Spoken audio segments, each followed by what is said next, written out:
Bonjour, je suis Aude Alexandre Leroux, avocat au barreau de Versailles, membre de l'ARPI Trianon Avocat, Association Interbarreau Paris-Versailles. Vous suivez nos vidéos relatives aux ventes aux enchères devant le tribunal judiciaire. Aujourd'hui, nous allons évoquer la surenchère.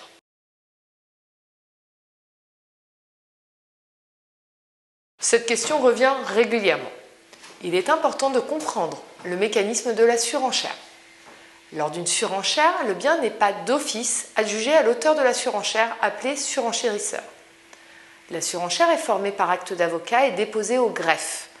Suite au dépôt de cet acte, une nouvelle date d'audience d'adjudication sera fixée dans un délai compris entre 2 et 4 mois. Lors de cette nouvelle audience, toute personne peut venir porter les enchères. À l'issue de cette audience, l'acheteur ne sera donc pas forcément le surenchérisseur.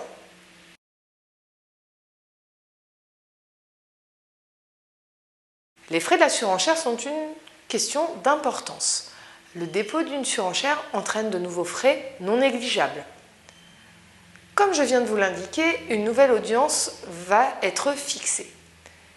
Pour l'annoncer, des publicités seront nécessaires.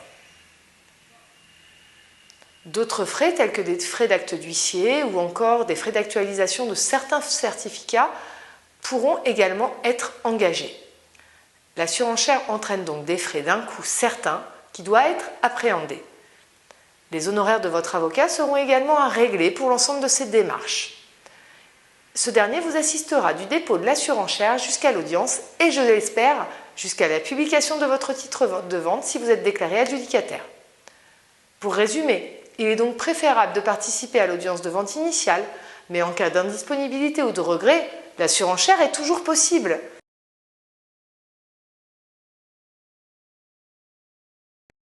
Non, si vous souhaitez former une surenchère, vous devrez offrir de payer le bien à un prix supérieur d'au moins 10% du prix de vente initial. Prenons un exemple. Le bien que vous souhaitez acquérir s'est vendu lors de la première audience au prix de 500 000 €. La surenchère devra donc être formée pour un prix minimum de 550 000 €.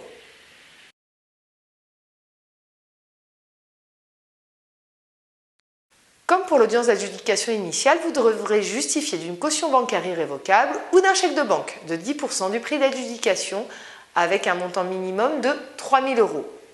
Pour des raisons pratiques et afin de vous permettre de venir porter les enchères lors de la nouvelle audience, votre avocat vous demandera en réalité bien souvent un chèque de banque de 10% de la nouvelle mise à prix. Reprenons notre exemple. Vous avez formé une surenchère au prix de 550 000 € sur un immeuble qui s'était vendu initialement au prix de 500 000 €. Votre avocat vous demandera donc de lui remettre un chèque de banque de 55 000 € afin de déposer la surenchère.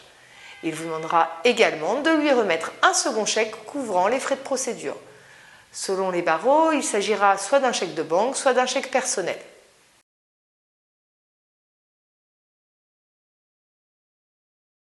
Si tout intéressé peut en principe former une surenchère, il existe toutefois des interdictions.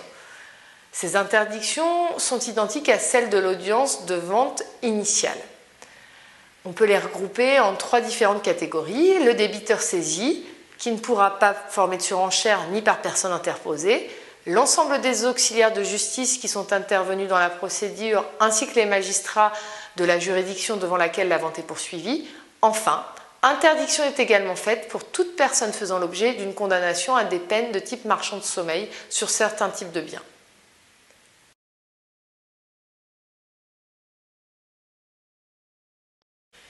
Si vous suivez assidûment nos vidéos, vous savez désormais qu'il existe 3 types de ventes immobilières aux enchères publiques: sur saisie immobilière, sur licitation et sur liquidation judiciaire.